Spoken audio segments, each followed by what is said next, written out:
Hozir biz hamma taniydigan Davron Fayziyev bilan suhbat olamiz. Aka, salom. Sizningcha eng kuchli o'ng oyoq futbolchi kim?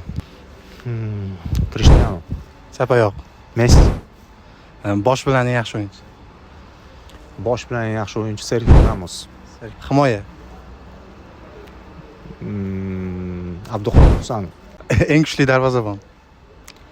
Xo'p, eng kuchli darvozabon ayni vaqtda bo'ladigan bo'lsa, ana kuni Liverpool darvozaboni dahshat o'ynab o'rgani uchun hozir men taassurotim Alisson.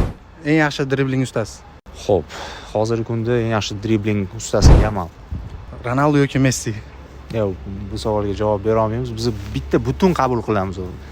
Ronaldo, Messi. Sizningcha bu mavsum oltin to'pni kim oladi deb o'ylaysiz?